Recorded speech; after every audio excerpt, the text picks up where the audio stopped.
Have you got lots of these? Well, did you know you can grow healthy plants starting in winter using something as simple as a milk jug? In this video, I'll show you how smart gardeners transform milk jugs into mini greenhouses that help their seedlings thrive even when temperatures are chilly.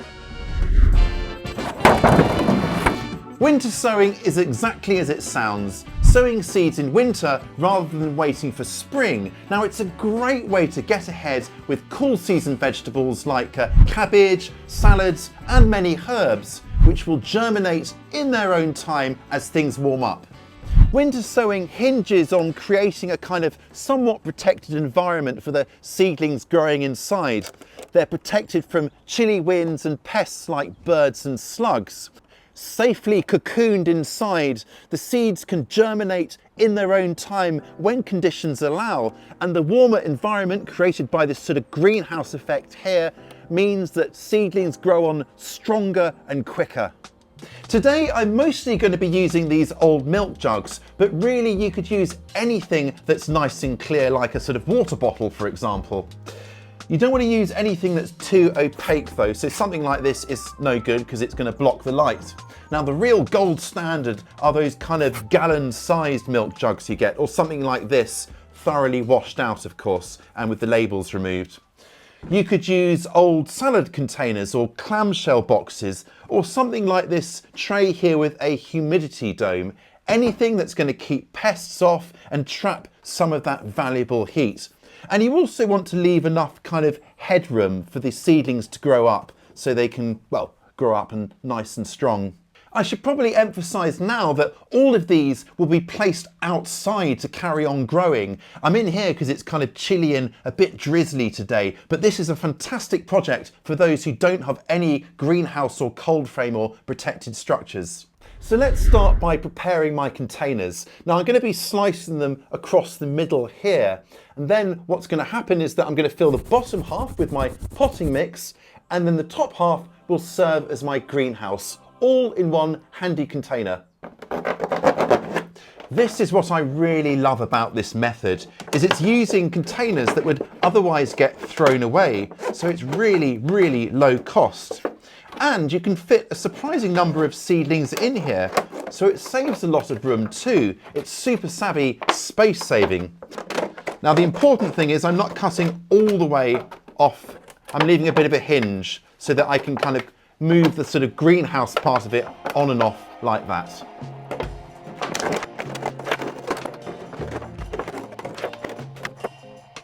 So the next job is to make some holes in the bottom, because if we don't, water will collect in here, fill up and then drown our seedlings and rot away the seeds. And I'm making several holes across the bottom, and they're about 1/4 inch or 6 millimeters in diameter. That will just allow excess rain and water that collects in there to drain straight through. Winter sowing is a great method for two very distinct sets of plants. The first are flowers and other plants that actually need a period of cold to spark them into growth and sprout. Now, the technical term for this is called cold stratification. The other set of plants is just your cool season veggies that you can sow like this to get a little bit of a head start on seeds that were sown directly outside. Now, this isn't ideal for warm season vegetables like, say, tomatoes, beans and corn. Many flowers can be winter sown, from hardy annuals to perennials that will last for many years. Now, I will be concentrating on hardy annuals that will be great in the vegetable garden to attract beneficial bugs. Flowers like love in a mist, poppies, calendula and sweet peas. These will all help to attract those beneficial bugs, as well as giving a few cut flowers from time to time. There is a long list of hardy flowers that are perfect for winter sowing, so here are some of my favourites. Oh, and do let me know what your favourites are in the comments below. If you're unsure whether something is suitable for winter sowing, well, look for clues in the variety's description, including terms such as self-sowing, direct sow, cold hardy, can withstand frost, pre-chill or chill before sowing. All of these terms indicate that the seedlings are hardy and perfect for sowing early like this. Just about any hardy, cool season vegetable is also suitable for winter sowing. Now today I'm going to be starting off a salad leaf mix, some summer broccoli and some leeks. And here are some other ideas for winter sown vegetables. Okay, so let's get on and sow, and I'm going to prepare my potting mix first by just running it through this screen or sieve to remove any lumpy bits. This way I don't need to sort of fork out on rather pricey seed starting mix. Any kind of all-purpose mix will do the job. If your potting mix is a little bit dry, then just pre-wet it a little bit just to help things along. Okay, and now to fill the pots and just lightly pat it down as I go, and then we'll finish off with a flat surface like that. So just tamp it down slightly. Perfect. And now to sow the seeds, starting with our salad leaf mix. So I'm just going to take a scant pinch of seeds like this and gently broadcast the seeds over the top and then lightly cover them over. Now, because these are all going to look the same, this really is important. Include a label within the container with what you're growing and today's date as well. Let's finish sowing the others, and let me bring you in a bit to show you what flowers I'm going to be sowing. So I've got calendula here, which is great for attracting all sorts of beneficial bugs. Sweet peas for more bugs, but also for those gorgeous cut flowers. And then I've got these really pretty poppies. Now these actually produce the poppy seeds that you can use in baking. And on that same line, I've got Nigella or Love in a Mist seeds. Now these are from the grocery store, but I'm going to sow these to produce more beautiful flowering plants to then collect more seeds from to use in my Asian recipes. Lovely stuff.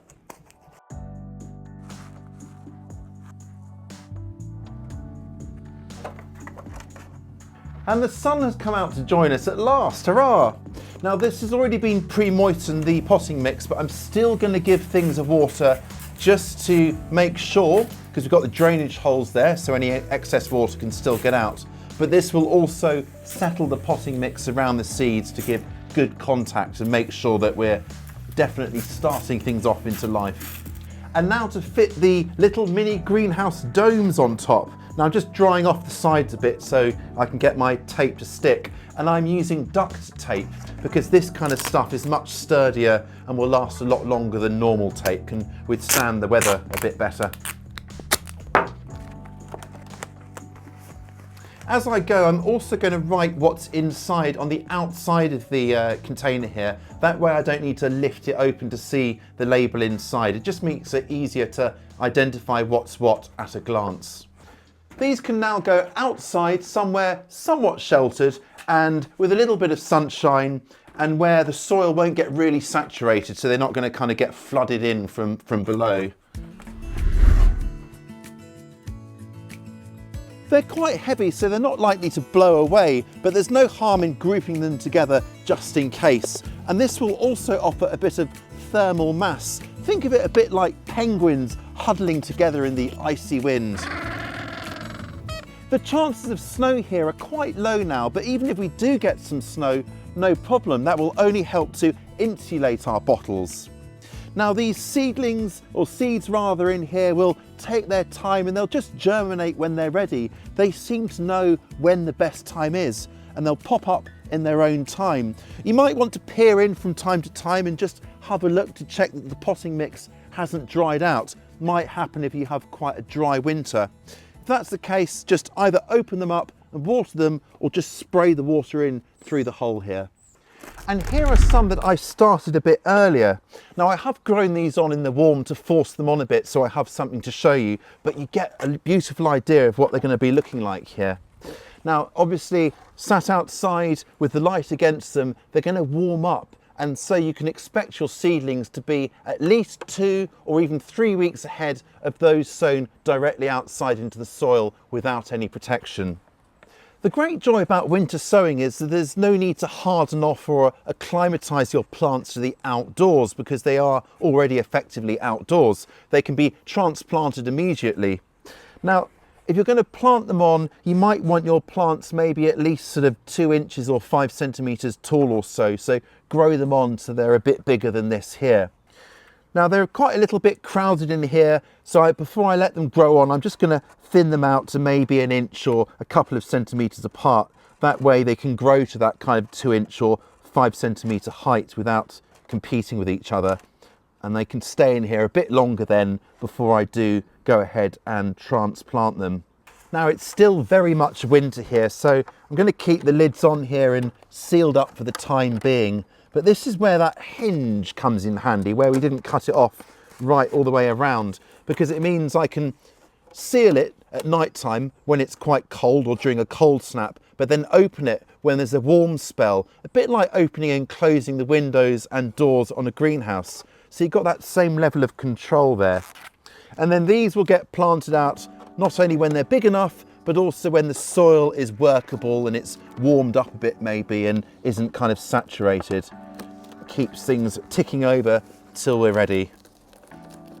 Now flowers especially can be planted out in little clusters together. No need to thin them in little clusters of maybe 2 or 3 plants just popped here, there and everywhere. And this technique is perfect for that. Don't you just love the simplicity of this method? It's fab, right? Now, all of the vegetables and flowers featured today are in our garden planner, which will tell you the best spacings for them and when you are likely to be able to harvest or enjoy them in your location. And you can try the garden planner for free, no payment details required, by signing up to our 7-day free trial. Just follow the link or scan the QR code over here to get started. I'll catch you next time.